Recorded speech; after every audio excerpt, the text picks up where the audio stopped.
Drink, we're now going to move to college football bowl season. There's a lot to get to. We probably won't get to everything because there's a whole lot that's just you might call it some tomfoolery. It's just some Yeah, rinky it's dink definitely nonsense. some If we get through tomfoolery all on these there. games, we went through every one of these games. They would probably yank us off the platform. They'd probably accuse us of pussyfooting around. Such as if I was to spend some time on the Lending Tree Bowl between Eastern Michigan and Liberty. Yeah, I don't even know what I couldn't even figure out anything to say to that.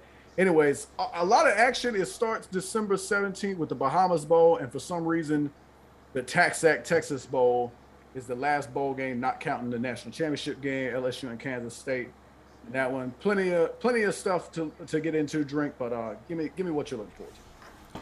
And before I get into here, full disclosure, we will not cover the playoff games because we consider the playoff games separate from these regular bowl games because of the significance of the playoff games. So just want to throw that out there. Yeah. So December 17th, we start with the Bahamas Bowl here, Middle Tennessee and Toledo. Look, here's the deal, man. I got a philosophy. I'm not going to do this. I was trying to, you know, be somewhat professional. I know we got an anonymous listener in the box here, so I was thinking, let me try to put all the profession. I can't do it, folks. I just can't do it. I'm gonna keep this real.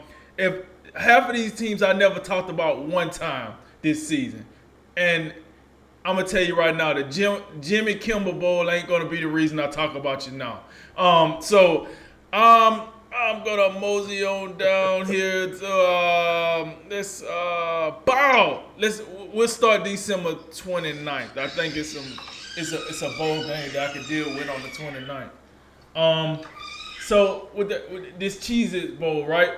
Clemson, Clemson, a perennial powerhouse playoff team year in and year out. Man, how far have they fallen?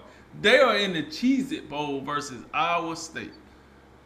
Woo! Can I get a quarterback for 200, Alex? Then you got the Alamo Bowl, Oregon versus Oklahoma, which I think.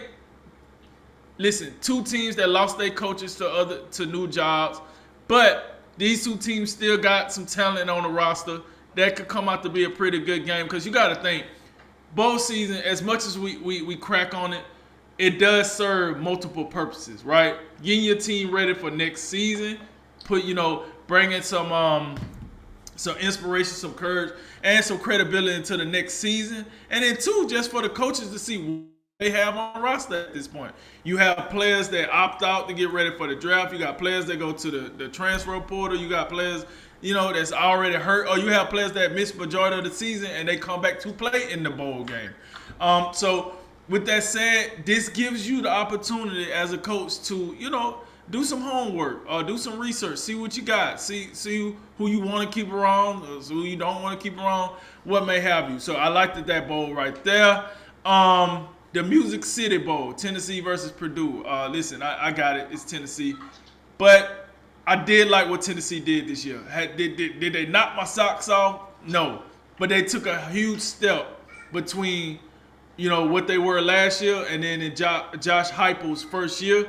He showed some of that UCF flavor with Tennessee, I thought. And I thought that offense was, for the most part, they was in a top 10, category for a majority of the season. They started playing some heavyweights and then they kind of shrink down. But they were there. We did see a marked difference in that team offensively, especially, when Malik Hooker, started doing what he was doing. Hendon Hooker. I'm sorry, I don't know who Malik Hooker. Hendon Hooker. We seen that. So I am interested. And then Purdue. Listen, we talked about Purdue on multiple occasions this season.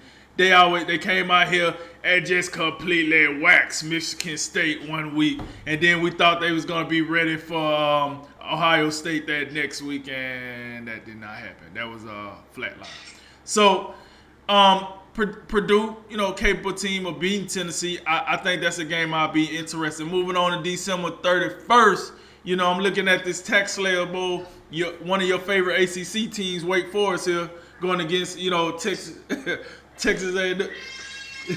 the fighting, Texas A&M, the fighting Jimbo Fishers over there, Mr. $100 million himself.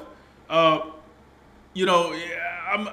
interested in that Gator Bowl. I'm not gonna lie to you. Now, January 1st, baby, New Year's. That's when the fireworks really start. Let's go ahead and keep it real. I mean, and the reason I say that is because, once again, let me repeat, we're not talking about the playoff game. I know those games are on December 31st, but, January 1st is when we start getting the other New Year's Six Bowls. And the New Year's Six Bowls is what we wake up for. So, with that said, we start, and another thing I like about the January 1st games is we start getting the Big Ten versus the SEC. These are the two conferences that we look at as the two best conferences in college football, and then they start playing each other. It gets a little, shall I say, competitive, and we start making up things as these games go along. Outback Bowl, we got Penn State versus Arkansas. I think that's an evenly matched game now. Being that I watched both teams play on multiple occasions. So I think, Penn State with their defense that's been steady. The offense been rocky, but the defense been steady. And then I'm looking at Arkansas. Arkansas defense been okay. Offense, hit or miss, but I thought the defense been okay. The Citrus Bowl, Iowa and Kentucky. Listen, I know me and you, we like to give Mark Stoops his flowers for what he do at Kentucky. And I think he has built a hell of a program now. I think that's a top 3 program in the East of the SEC that just get overlooked. But then you got Iowa coming in. We gave, Kirk Ferentz his flowers. We actually, I speak for myself. I actually thought Iowa was a real contender when it was number 2. I said, Iowa, they fought some offense. They're going to be good this year. And Frisco, it was not. They end up losing every game that kind of mattered. And that's including the win against Penn State. Like I say, they say if Sean Clifford wouldn't have got hurt, Penn State would have won that game. Yeah, who knows? Fiesta Bowl, the first New Year's Six Bowl. Notre Dame versus Oklahoma State. Look, here's the deal, folks. When we start getting into the New Year's Six Bowls, these were teams that could have made the playoffs but did not make the playoffs. But they was in the conversation. Notre Dame was definitely in the conversation. If I'm not mistaken, Notre Dame ended the last poll at number 5, so they was only one spot away. Oklahoma State ended up dropping out of the top 10, virtue to losing the Big 12 championship to Baylor. But before that had happened, we were talking about Oklahoma State possibly being in the playoffs. We needed some things to happen. Well, they needed some things to happen, I should say.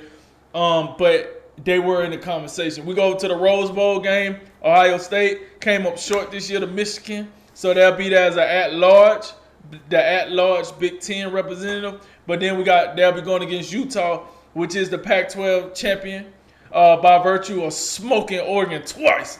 So I think that Rose Bowl game will be, listen, Utah wasn't never brought up in the playoff conversation. Ohio State was, but, if you don't play in your conference championship and you're not at least one loss, you're probably not going to make the playoffs. Usually that one-loss team that make the playoffs, i.e. Georgia, as an at-large team, you got one loss or no loss.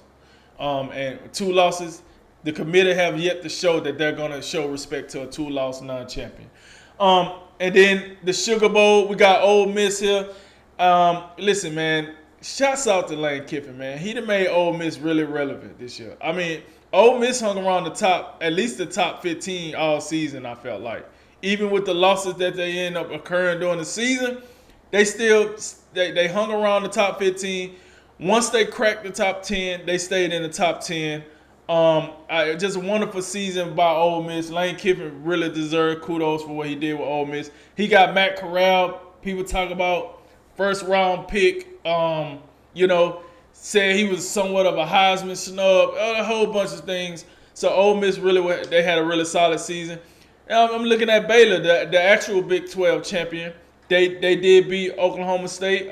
So I think the Sugar Bowl, man, let me tell you something, man. I'm really ready for that. I'm excited about these New Year's Six Bowl games. And before I get up out of here, I just want to say I think this.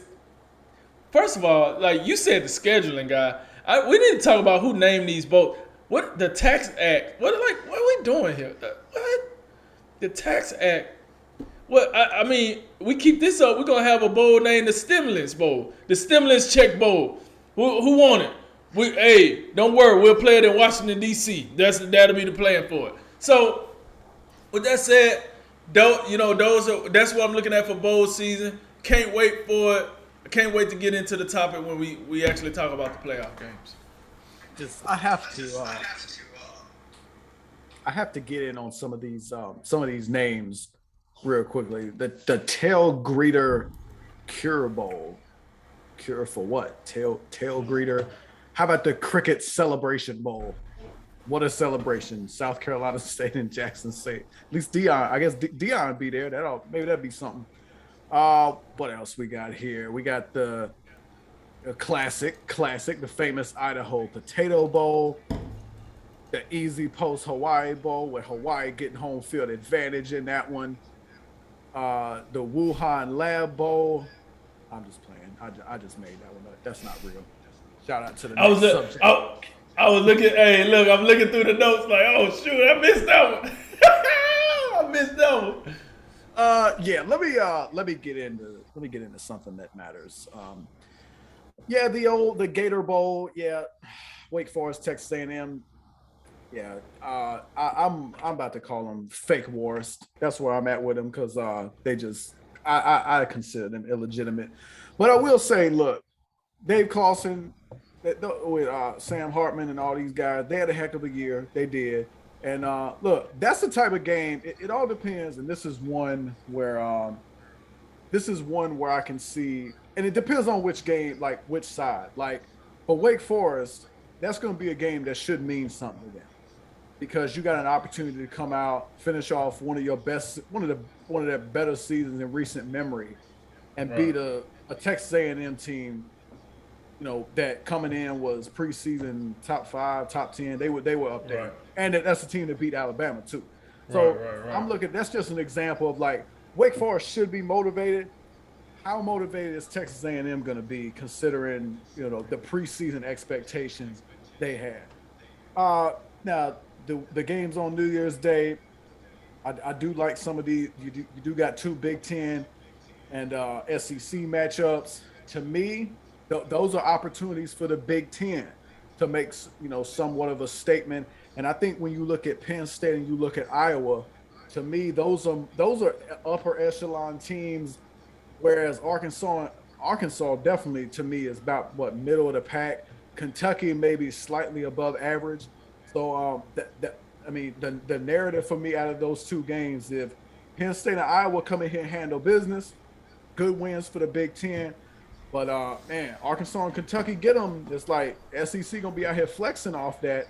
We already got 2 SEC teams in the playoffs just because they that good, and now you got the little brothers down here, Arkansas and Kentucky, just whipping up on some of the Big Ten teams. Who, I find it incredible that Penn State and Iowa were number 2 and number 3 at one point and played each other, and we thought it was a big deal. It turned out to not mean anything. I cannot get over that. But I got to say, just to go back to names real quick, I really miss when the Fiesta Bowl was sponsored by Tostitos Fiesta Bowl. I just think that has the most pure ring to it. It just made me want to pop open a bag right now with some salsa, get it. PlayStation Fiesta. It just don't have the same ring. I do think that'll be a compelling game. Notre Dame, that'll be their first game under new coach Marcus Freeman. Oklahoma State again. How motivated are they going to be coming off that loss against Baylor? The Rose Bowl, Ohio State, Utah. To me, that I don't know, man. If Ohio State come out there with the right mindset and focus, I think they're gonna roll. I think they're gonna roll Utah. I really do. And then there goes Baylor and Ole Miss. Baylor, the Big 12 champs. That's an opportunity for them to be the quality SEC team. And Lane Kiffin. And then elsewhere, a couple other ones that stand out too. I think the Alamo Bowl is a good one. That's worth watching between Oregon and Oklahoma. Those are two of the better programs in their respective conferences, at least for now for Oklahoma before they go to SEC. We don't know about how that's going to work. And then I think an underrated one. How about this Duke Mayo Bowl between who's going to be the best team in the Carolinas? It's going to be North Carolina or South Carolina. I just look at that one and just aesthetically, that looks like that might be one worth watching. Definitely a lot of stuff. If you like college football, you'll get a lot of it over the next 2 weeks or so. Oh yeah.